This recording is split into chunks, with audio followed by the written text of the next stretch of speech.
Assalamualaikum warahmatullahi wabarakatuh. Perkenalkan, nama saya Yurike Kono.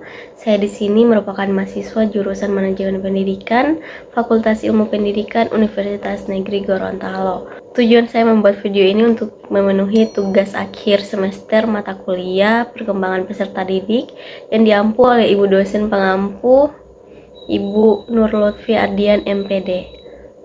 Nah, dalam tugas ini kami diperintahkan untuk melakukan tugas observasi, turun langsung ke lapangan, ke sekolah-sekolah untuk melihat apa saja kasus-kasus yang menjadi masalah di dalam perkembangan peserta didik di sekolah. Nah, sebelum masuk pada hasil observasi yang saya lakukan di SDN 4 Puluhan Talangi, sebelumnya saya ingin membahas apa saja bentuk-bentuk bullying yang harus kita ketahui. Nah, jadi bentuk-bentuk bullying ini ada 4. Itu yang pertama adalah bullying fisik, yang kedua bullying secara verbal, yang ketiga bullying secara emosional, dan yang keempat itu adalah cyberbullying. Nah, untuk jenis bullying fisik ini pada dasarnya ini melibatkan penggunaan kekuatan fisik sehingga menjadi aksi bullying yang paling mudah diidentifikasi.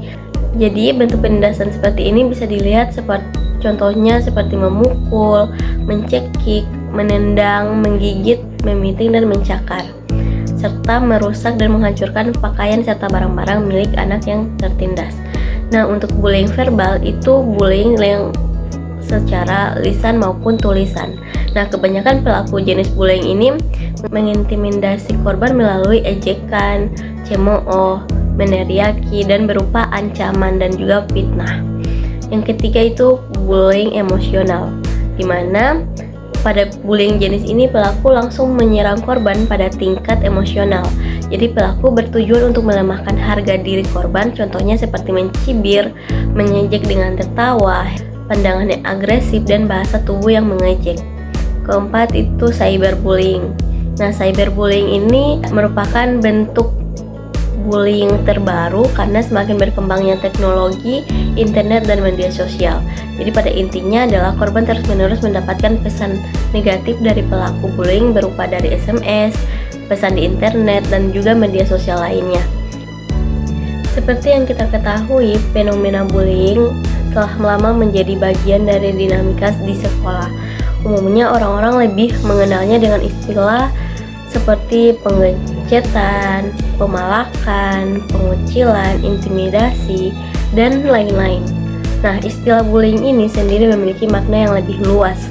Ini mencakup berbagai bentuk penggunaan kekuasaan atau kekuatan untuk menyakiti orang lain sehingga korban merasa tertekan. Nah, di dalam kasus ini saya melakukan perumusan masalah, dan pertama itu apa saja bentuk-bentuk perilaku bullying di SDN 4 Puluhan Talangi. Yang kedua, bagaimana dampak perilaku bullying terhadap kesehatan mental anak di SDN 4 Puluhan Talangi. Ketiga, apa saja upaya yang dilakukan guru pada tindakan bullying di SDN 4 Puluhan Talangi. Dan keempat, itu hubungan peran orang tua dengan perilaku siswa di SDN 4 Puluhan Talangi. Di dalam observasi kali ini saya mengambil tema yakni dampak lingkungan keluarga dan tindakan bullying terhadap kehadiran dan perilaku peserta didik di sekolah SDN 40 Puluhan Talangi. Mengapa demikian saya mengambil tema tersebut? Karena pada saat saya melakukan observasi, saya menemukan satu kasus bullying yang terjadi di SDN 40 Puluhan Talangi melalui wawancara langsung dengan korban dan juga pelaku bullying. Berdasarkan hasil wawancara yang saya dapat, bentuk bullying yang dilakukan oleh siswa di SDN 40 Puluhan Talangi ini merupakan bullying dalam bentuk verbal dan juga fisik, di mana pelaku mengaku bahwa mereka melakukan bullying kepada korban dengan cara mengejek dan mencemooh, dan bullying fisik seperti memukul dan juga menendang. Tidak hanya itu, korban juga mengalami pengucilan dan intimidasi dari teman-temannya di sekolah. Adapun dampak dari tindakan bullying ini sangat buruk terhadap mental dan psikis peserta didik. Contohnya seperti kecemasan, isolasi sosial, dan rendahnya kepercayaan diri pada korban.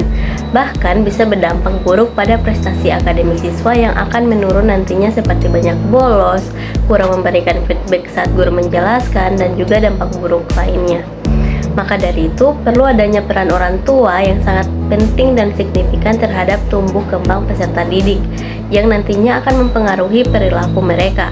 Seperti halnya yang terjadi pada kasus bullying di SDN 40 Lontalangi, itu ada hubungannya dengan peran orang tua. Karena orang tua yang jarang memperhatikan seorang anak dan kurang bisa membagi waktu bermainnya bisa memberikan dampak negatif dalam perilaku anak pada orang lain. Tidak hanya lingkungan keluarga dan orang tua, peran guru juga tidak kalah penting di dalam upaya pencegahan dan penanganan kasus bullying ini.